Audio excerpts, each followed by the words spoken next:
all, welcome back to the floor of my living room. Today's video is going to be getting out of, or attempting to get out of, a reading slump. I've been very vocal about this recently because this is my first slump of 2025 and it's really stressing me out. Now that I've started a booktube channel, I obviously want to be able to read and put out content, so it's been stressing me out a little bit, but that's okay. Also, I haven't done a reading vlog in a while because the one that I was filming is what put me into the slump. That has been majorly put on hold, and there's really just like no other books that I have that I can continue for it that wouldn't force me to read something that I don't want to read. The good thing is that recently I just did a little this is totally not counterproductive. What's the word I'm looking for? Counterintuitive? Essentially, I went on a little bookstore crawl with my friend the other day, which is incredibly exciting, but it did allow me to buy books. You know, being in a slump, I can't read. I just went through most of them in my Baby Fish Chooses My Reads videos. I had the intention of going to buy silly, fun romances that are unserious. A lot of the romances I've been reading just last night, Promise Me Sunshine, Passion Project, our FMCs are in the trenches. All of those books were wonderful, and I love a book that makes me feel. Now I'm craving a romance that is wholly unserious, probably pretty spicy, and just like, that's the point. Not life lesson time. That brings us into the book that I am currently reading, which actually, I don't want to speak too soon. Knock on wood. Okay, I don't want to say that I'm getting out of my slump just yet because it is very early on, but I will say since finishing The Ballad of Songbird and Snakes, that's how long it's been since I have been able to get farther than 50 pages into a book. I am now on page 118 of The Deal by L. Kennedy. This is the first book in the off-campus interconnected standalone series. This is a college hockey romance. Definitely the vibes I feel like I need. I was also very incentivized to pick this up because I do. Again, I told you in my May TBR video I would be milking this. I do distantly sort of have hung out in a group setting with the guy who's been cast as John Logan in the off-campus Amazon series, so I don't know what I mean, like, that doesn't really matter. Quickly, for a little description about what this book is about. Now, the very first page of this book lets you know a very traumatic thing that has happened to this character. Inside page right next to the page of the first chapter, it says, content warning, and book contains mentions of domestic violence and sexual assault. Please be advised before reading. Definitely know that going into it because it literally says the R word on the first page, which I was so taken aback by. I had no idea that our FMC is dealing with something like incredibly serious. I am actually very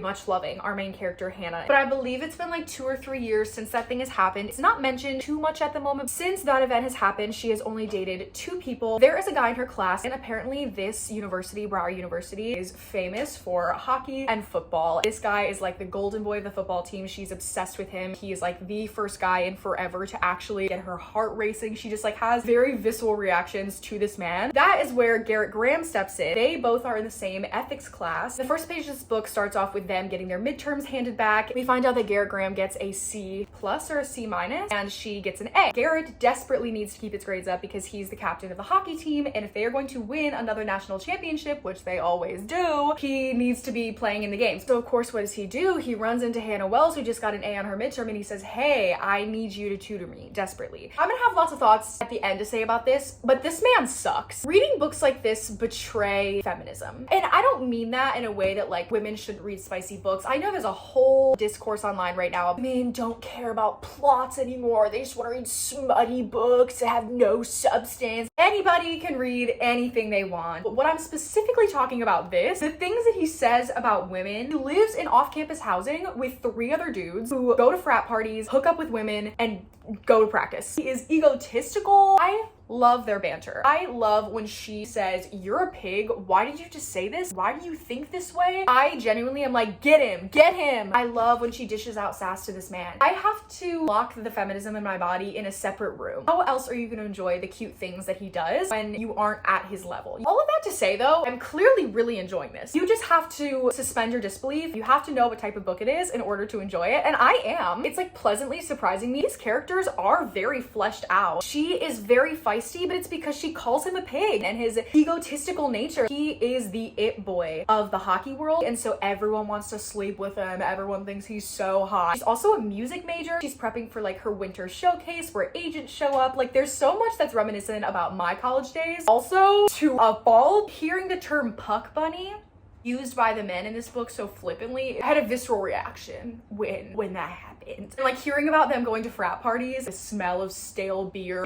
oh my god, things I don't need to relive, and this was making me relive them. So anyway, I don't know what it says about me. I'm loving their dynamic. Putting the fact aside that she deserves someone way better, and it's not her job to try to humanize this man, I'm in it now, and I'm excited for her to humanize him. His dad is like a 2-time Stanley Cup winning retiree from the New York Rangers, so it has been in his DNA to play hockey. It definitely creates a lot of resentment from his dad, so I'm loving learning more about Garrett as a whole and where he comes from, what motivates him. I'm sorry, once the feminism has left my body, which I have forced it to, I'm liking it. The deal is clearly something that they strike up. This guy that you like, the reason he doesn't look at you the way you want him to is because men love the chase. My image is so great. I've had women go out with me before just to boost their status. If you go out with me and hang around on my arm and pretend that you're mine, this guy will fiend after you. But the whole premise is that one unexpected hookup between the two of them leads to the lines between this deal start to blur. To that effect, I am on page 120, chapter 13. Not a single smutty thing has been mentioned yet. I find that very impressive. I thought from moment one we were gonna get some sort of hookup scene that just propels us into this book being about bullshit, again, said with love. But no, they're really just hanging out. She's tutoring him. It's about the conversations and the banter that they have in between that. I'm ashamed for liking it. I'm ashamed. He's really growing on me. He gave her a nickname. He didn't even know her name because there were so many women at this school that he just like didn't bother to learn her name. But like now that he knows it, her last name is Wells and he calls her Wellesley. And I'm loving it. I'm loving it. Oh my god. Our FMC deserves better, but I have accepted the parameters of this book. I want him to change because he has promise under there. I want him to not live in that house. Like I want him out of that college culture because there's some good bones there, but he's been corrupted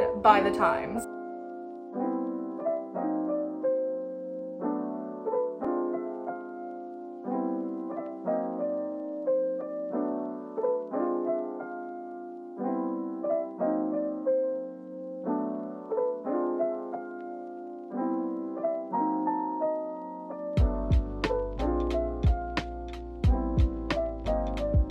I would like to quickly bring up a point that I read last night. Why in romance books does the FMC always start the night on opposite sides of a bed and wake up and just miraculously start cuddling them at some point during their slumber? They platonically fell asleep together after watching Breaking Bad all night. They were on opposite sides of the bed, as far away from each other as you could get, but then, of course, once we hop back into Garrett's POV, this is dual POV, by the way, which I don't think I said originally. We wake up in the morning and he's like, what is that smell? Strawberries? Cherries? He opens his eyes and realizes that she has gravitated directly onto him, and it's always the same position. It's the leg slung over the guy's abdomen, her hand right over his chest, head right in like the crook of his shoulder neck area. Who is doing this? Why are all these FMCs spontaneously cuddling things in their sleep? I know it's designed in romance books to be like, well, it's kind of nice actually touching this person that I never ever envisioned myself touching because we are not like that together, but suddenly in our sleep we just...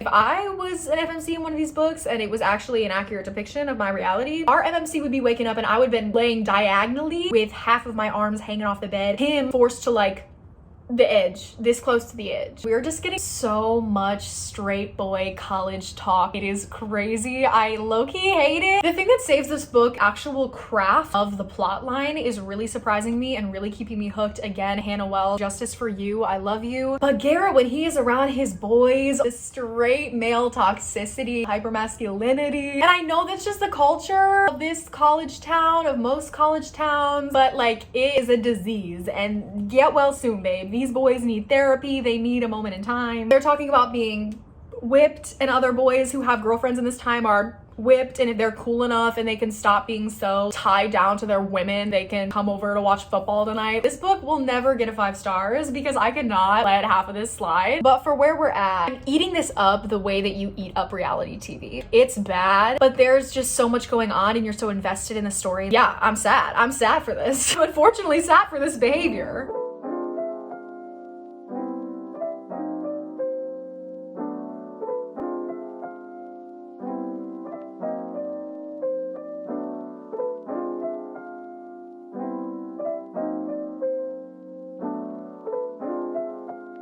I hope that this can pick me up. I know the show is playing over the monitors right now. This man, who allegedly is bad for her, but in all respects should be the better option than Garrett Graham, literally pays for her coffee at the counter and just asked her on like an actual date, told her he was interested in monogamy, and then said, "Shall we walk back together to the dorms, milady?" And it goes, okay, well that was cheesy, and he did thank the girl at the counter when she handed him his coffee. I don't know why that bothers me, but it does. That's what we don't like, but we accept Garrett Graham being a pig towards women.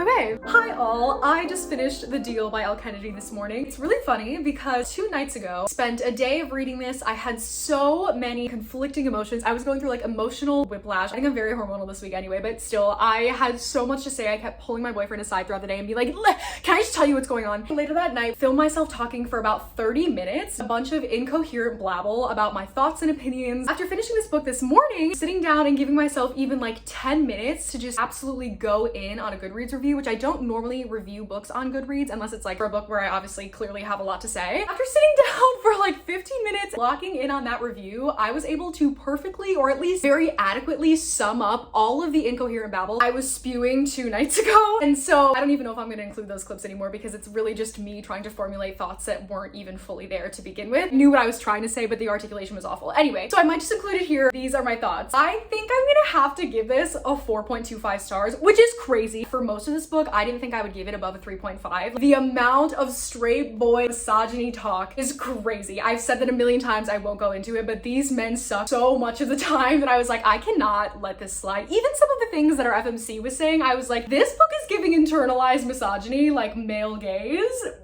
Not on my radar. But apparently on my radar. There was not a single moment when I wasn't reading this that I wasn't thinking about Garrett and Hannah. I feel like I understand every facet of these individuals, and it's been a while since I felt like I was actually watching 2 fully realized people interact in real time. I commend Elle Kennedy so much for the actual crafting of this story. The dialogue, it was so snappy, so fast-paced. It felt like things that would actually come off the tongue of real humans. My brain and my eyes were taking it in off the page at the speed of like hearing a real-time conversation. Like, it just felt so real. These characters, I believe they exist. Somewhere in this world, I don't know where, I believe that these people exist and I love them. The character growth and development in this book, I love the things that they were fighting for. I love the things that they were struggling with. I thought that I got to the 3rd act conflict of this book. I was wrong. The 3rd act conflict ended up being something way more interesting, which I was really excited about, and it directly affected the relationship. The consequence was directly affecting like their ability to be together, and I really loved that. I said it before. No, I didn't. It was actually in the clip where I was babbling, so let me touch on it right now. Garrett is so persistent. He, in the beginning of this book, essentially over the course of a couple days, wears her down to the point where she's like, oh my god, dude, I will tutor you, just please leave me alone, essentially. He shows up at her place of work and stakes out there. And so when that 3rd act conflict kicked in as well, the things where he was like, oh my god, I love their ability to read each other's emotions and like know each other so well that when Garrett suspected that there was something off, he was just like, I know you're lying to me, what's going on? Why did we break up? Try again. Okay, I hear what you're telling me, but I know you're lying. I know you love me, I know you're attracted to me, so what's going on here? Just his ability to call out bullshit sometimes, I hate him, but I love to hate him. I don't know, man. I love Garrett Graham in a horrible, truly horrible, self-offensive way. I love Garrett Graham. I love Hannah Wells too. Oh my god, I love Hannah Wells. It's very spicy, so much more explicit than I was even realizing when I first picked it up, so know that. But that's what, oh my god, that's what I want to say, is that this book is so impressive for a contemporary romance book. I picked it up thinking this was a silly college romance, and that's what it is, but it's so much more. These characters go through such real things. Those are my only critiques with the book, as I didn't feel like sometimes our FMC's reactions to certain things regarding her past trauma were very consistent. There was only 2 things really in particular that stuck out to me, but they directly involved things that our MMC did, and she's so quick to call out the misogyny. A lot of her past trauma also just causes her to be very cautious in daily life. I'm gonna quickly say what happened to her essentially that we find out, so if you don't want to know that. This book, like I said on the first page, deals with sexual assault and it says the R word, so like that's obviously what happened. Just to go a little bit further into it, skip ahead now.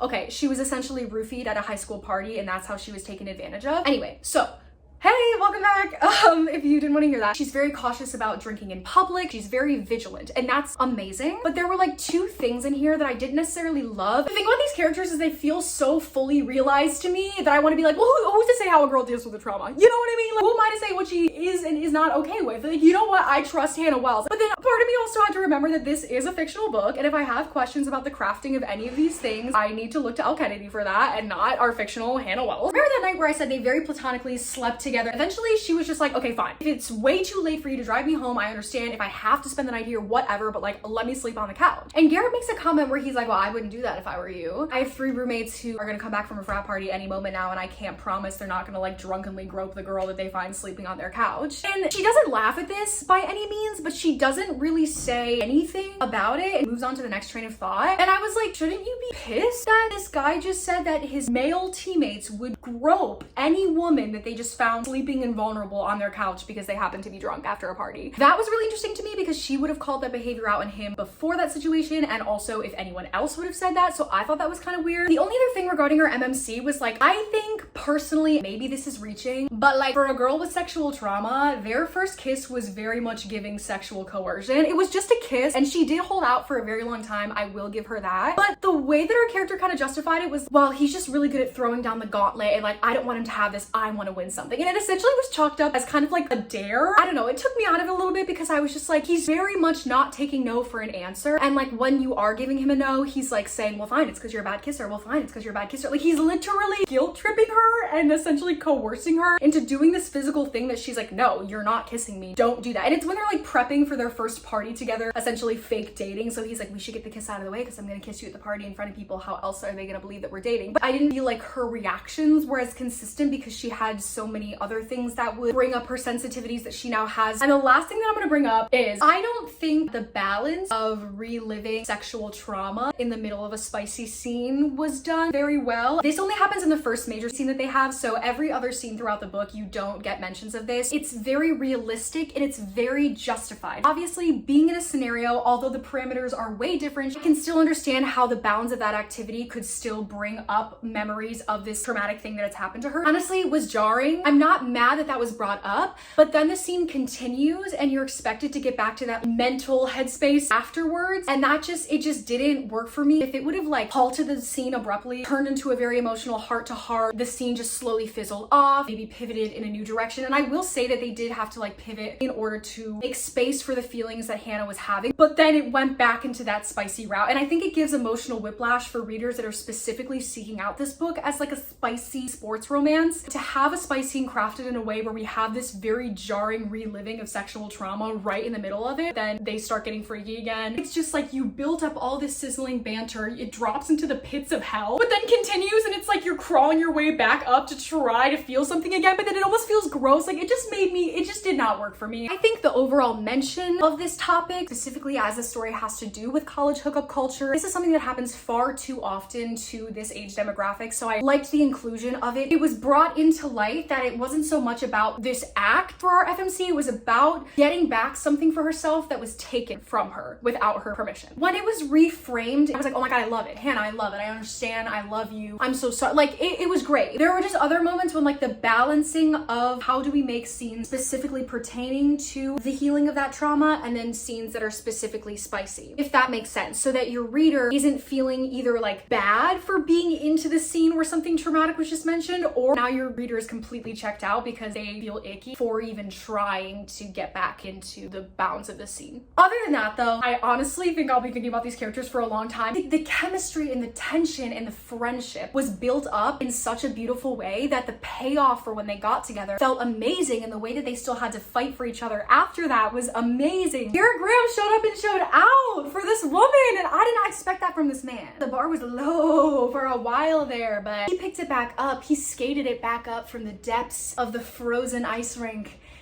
He Zambonied it into my heart.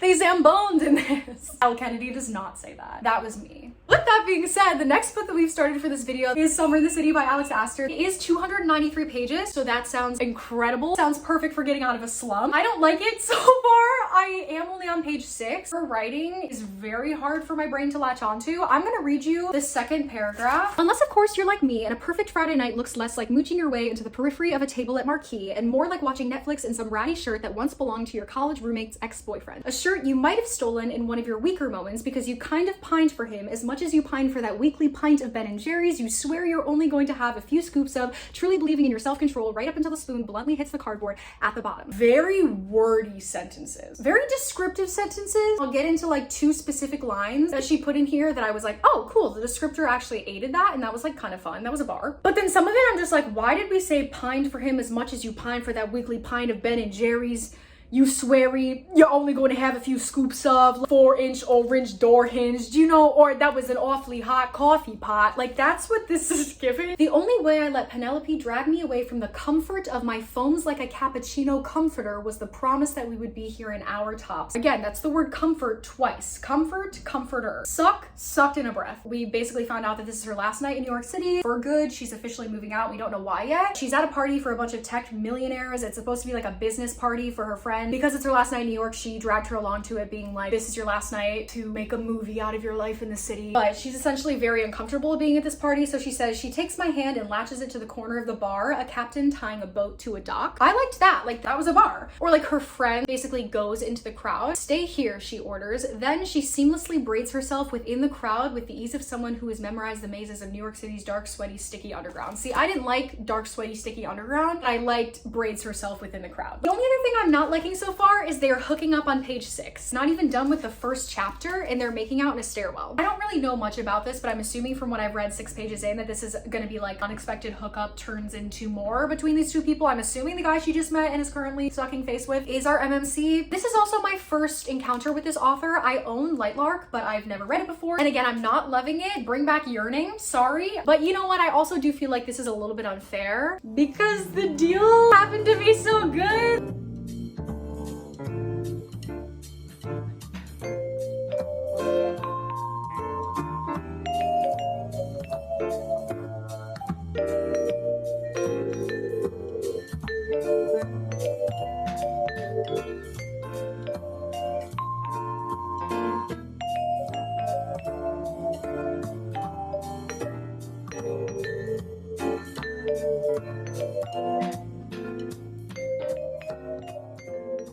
Hi all, I am having a predicament. Due to the nature of being in a slump, not wanting to make things even worse for myself, I'm trying to debate whether or not I should DNF this. It's less than 300 pages, so it should be really short to get through. This is a library book, so I get to return it. I'm reading it completely for free. Like, I don't have to make space for it on my shelf. It's not going to be a waste of money. If I do choose to read it, I might as well just get it out of the way. Say I read a new release for this year to at least like know what it's about. But I really dislike this, and I'm just so mentally checked out at this point that I don't really care where the story goes or to hear anything further. And I know all of that should lead me to believe that I should DNF it. I've seen a lot of positive reviews posted by the author, of course. I mean, she's not going to post negative reviews of her own book, but I haven't bothered to do any research on Goodreads or anything about people that haven't liked this, so I feel like people generally are enjoying this story. I'm just disliking so much about our FMC. I can't stand it, and I think that not only do I dislike our MMC, I think Alex Astor's writing is very inconsistent of her own character. I could literally give 8,000 examples of why I feel like she's written to be funny and relatable one way, but then of course just like the perfect MMC the other way. Like, without going into quotes in too much detail, imagine this girl being described every other page, every other line is unathletic. She has a horrible diet. She does not exercise. She's so weak. She's so frail and measly because she has a very hermetic lifestyle. She refers to herself as a hermit more times than you can count. She is antisocial. She doesn't wear makeup because she likes her natural self. She has been raised as so fiercely independent by her mother that she can't stand wearing makeup. Yet she has a small, lean body that's described as having a Pilates body. She is incredible at doing makeup, specifically winged eyeliner, although she never wears it. And although she is described again in every other line as being unathletic, she's weirdly really good at basketball in a scene where of course they have to play basketball in front of his friends. Hey, she can't be this one relatable thing and then also like the perfect FMC to ever exist. You can't have both. I don't think you even know who you're writing. I'm sorry.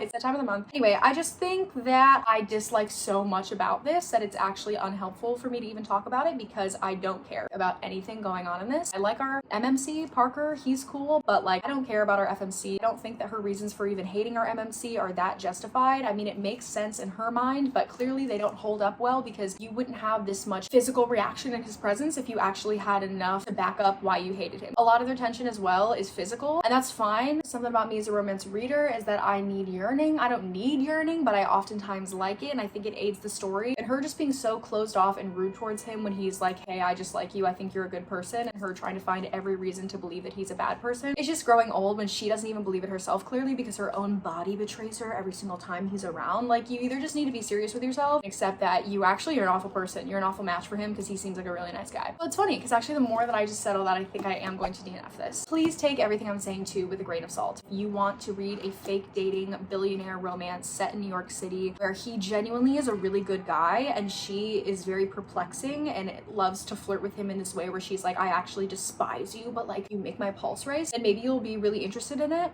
Unfortunately, I'm not. Okay, we are not going to talk about He Who Shall Not Be Named. We are instead going to talk about the current book that we are reading, which is Funny Story. I started this 2 nights ago, continued it all day yesterday while I was at work. I'm on page 103. I am eating it up this time around. This is a reread for me. I read it almost exactly a year ago for my May book club pick. Everyone was so excited to read it. Obviously, it came out at the end of April, as her books usually do. I'm actually surprised that Great Big Beautiful Life wasn't picked for this year's May book, but anyway, gave it a 4 out of 5 stars, so it wasn't bad, but it has been on my radar to reread for a while now because it just doesn't sit right in my conscience that I don't enjoy an Emily Henry book. The only book that I'm willing to accept is kind of mid for me was Beach Read. I just do not love it the way that the girlies love it, and that is fine, still a good book, but this one I was just like, I remember feeling devastated, and I read it while I was in a slump. I don't know what the reoccurring theme is with me being in slumps in the springtime, but I read it, and I try not to do that. I try to be very particular about when I read certain books because I know my mental attitude will affect the way that I perceive the story, and it definitely did. I just couldn't understand Miles. I didn't get the draw to him. I don't think I could like really visualize him. He just wasn't my MMC. I wanted to love them more. I wanted to feel obsessed, and I just didn't, and that crushed me at the time. So we're back. I spontaneously looked to my shelf after finishing Somewhere in the City, and I was just like, what can I do? And Emily Henry seems to be the answer, and I think it really was because I am eating this up. This is so much more funny than I gave it credit for the first time around. The wit in Daphne's inner voice is insane, and oh my god, this is how you do fake dating right. This is how you do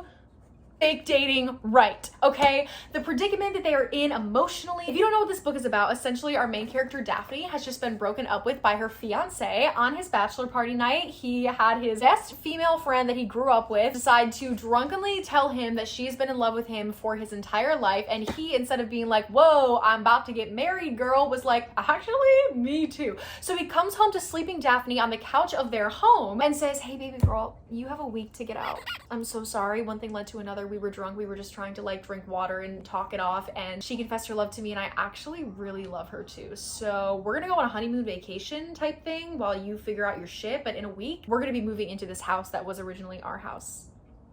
Peace and love. So where does Daphne go? A little bit later that day, who comes knocking on her door? She thinks it's Peter coming back to be like, baby, I'm so sorry. No, it's Miles, who was Petra's boyfriend that she left for Peter. So now we have forced proximity because Daphne had absolutely nowhere to go. So she moved into the old like walk-in closet essentially of Miles' apartment where him and Petra were living. They are roommates under crazy circumstances, and one day Peter sends an RSVP to their apartment for the wedding they're about to have. After a night getting drunk, trying to take their mind off of it, they end up RSVPing to the wedding. Peter calls Daphne and is like, you don't have to RSVP, you know, if it's too hard for you, we don't want you to come, even though they sent the invitation. In order for Daphne just to like try to prove that she is fine and does not need this man, says, me and my boyfriend will be there. Peter's like, well, you didn't RSVP with a +1, and she was like, well, that's because he already got his own invitation, and basically outs the fact that her and Miles are now dating. So that is the whole thing. They're getting closer now that things are like out in the open and they're actually talking. They live together, so like the level of comfortability is like already there. It's like a friends to lovers situation, which is what I love. None of this dumb enemies to lovers thing that's not really enemies. There is just so much right about this book, and so much that Emily Henry just gets. Like, you get back into her writing and you're like, wow, this is how we slowly reveal details about our character over time. This is how we establish the tone of the story over time and trauma dump over time. with things that actually make sense and actually complicate the plot and someone's ability to trust another human being. I'm probably not going to do too much of updates while I'm reading this because I don't know what all I'm going to end up saying about this, but I just wanted to let everybody know that this is what I'm currently reading. It'll be the last book for this video and I am already loving it. I don't need to tell anybody about Emily Henry's banter, okay? But sometimes it doesn't really work on me. Like the couple has to be very specific. I've never been somebody who just like completely buys into like, yes, Emily Henry banter. I don't know what's in the air, but when I was reading some of these conversations, my cheeks were blushing. My face was getting hot and I was giggling. Truly. And it does take a lot for me to like fully giggle at things that people say.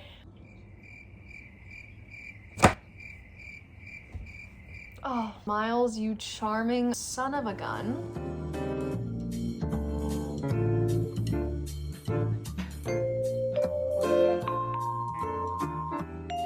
It has been about a week since we got back from our trip and I have finished Funny Story. You guys, I don't think I could have loved this book more if I tried. I think this is absolutely a 5-star reread experience for me. Everything about it made me excited to read again. I didn't film too much of me reading it and a lot of the clips that I did are in the vlog that I'm gonna have coming out. I basically tried to take as much time away from filming as I could while I read this so I could fully get into the story, not have to worry about like only reading when I was available to film myself reading. I just like wanted to eliminate the pressure from it because I also feel like that's why I was getting into a reading slump. I wanted to fully experience this on my own time and I totally did, you guys. This was so incredible. Luckily, because it's been a couple days since I finished it, I'm not gonna rehash all the things that I've already said. I know I do that quite often. I am so sorry, but I'm just gonna give you a few extra bullet points on why I love this so much. I think I said in the vlog, because I did put some thoughts in there as well, because I was on like the last 60 pages when I flew to Michigan and I read it on the plane, that this is like the perfect summer book already. Hey, look at that. It's upside down.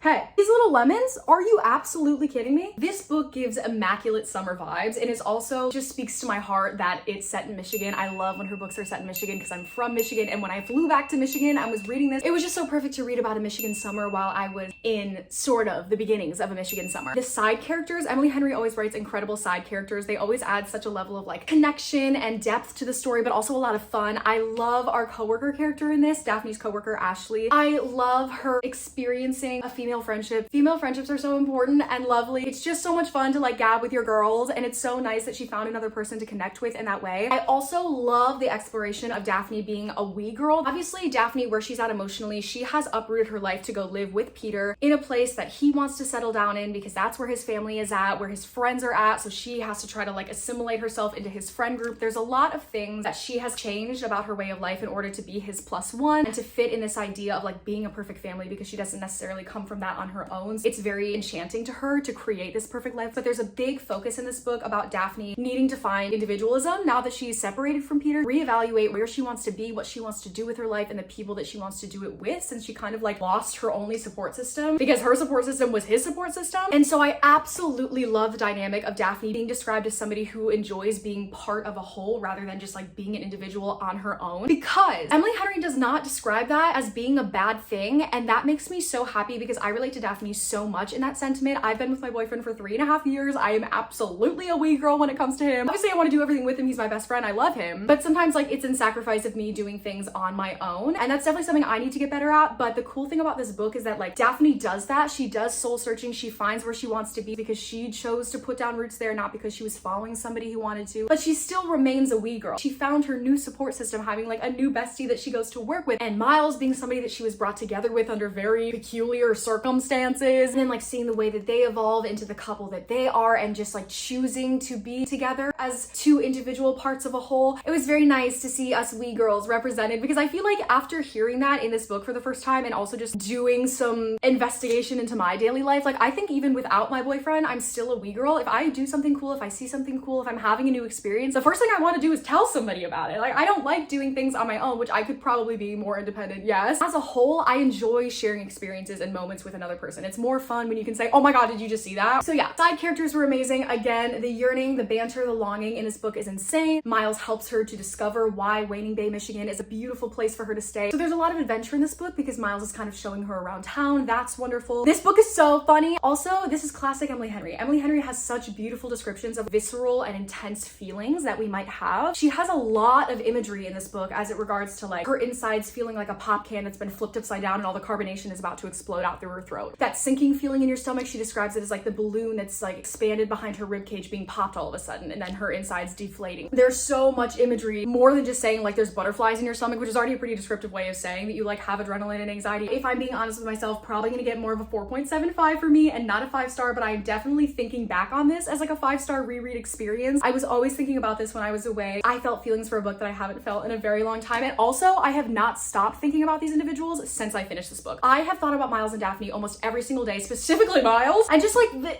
vibes.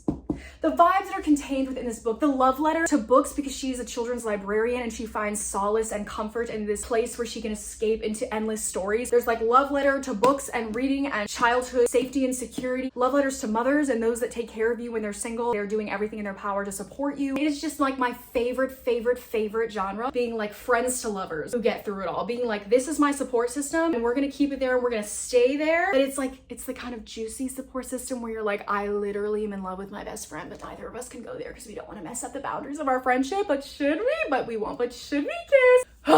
Anyway, sorry about that. I'm like literally sweating talking about it. I am so stoked to do a reread of Happy Place now, because that is like my #1 Emily Henry book. Absolutely 5-star. I don't have to think about it. I want to give that one a reread and see if it hits me as much as this one hit me, because if it doesn't, this might be my new #1, and then maybe it should be a 5-star. I don't know. This is absolutely #2 if Happy Place is #1, which is so crazy because this was one of my least favorite the first time around. Now, you don't care, but if you want to know my Emily Henry ranking, Happy Place, I haven't read it in a while, but I do know that that was like my OG. So it's probably Happy Place, Funny Story, I think People We Meet on Vacation, and then Book Lovers. I haven't read Book Lovers in a while, but I remember really liking it. I have read People We Meet on Vacation most recently though, so I feel like those are kind of in a tie for that 3rd spot. Next is Beach Read, and coming in last already is Great Big Beautiful Life. I'm currently on that one and I'm reading that for my vlog. I'm only 150 pages in, but I can already tell it's just not gonna be that way. But then my unranked option that I do have to give an honorable mention is A Million Junes. It's not gonna be in the same tier because it's not women's fiction romance vibe, it's definitely YA. But if I had to rank it, honestly, it'd probably rank #1 because it is so good. If you have not heard of A Million Junes, again, it's a YA like romance, magical realism. It deals with, oh my god, so many things. Grief, she lost her father, generational trauma. The magical realism, like I said, is a very big thing because she's like, it's like past and present timeline, because she can kind of like step into these little like floating bubbles that allow her to go back in time and experience memories of her father. Fatherly relationships, both good and bad, because it spans a couple generations that you get to learn about. Set in literally the woods of northern Michigan. Like, it could not be more perfect. Oh my god, it's so perfect. All I gotta say is that Emily Henry is the master at writing romances. Thank you guys so much for watching this video. I think this was pretty successful. We did have a DNF, which is kind of funny because that's the first time I've ever like officially DNF'd a book, really. That's kind of fun. But then we had a contemporary romance being way better than I thought it was gonna be, and now we have probably one of my favorite reads of the year. Thank you guys so much for watching. I hope you have a wonderful rest of your day, and I will talk to you later. Bye!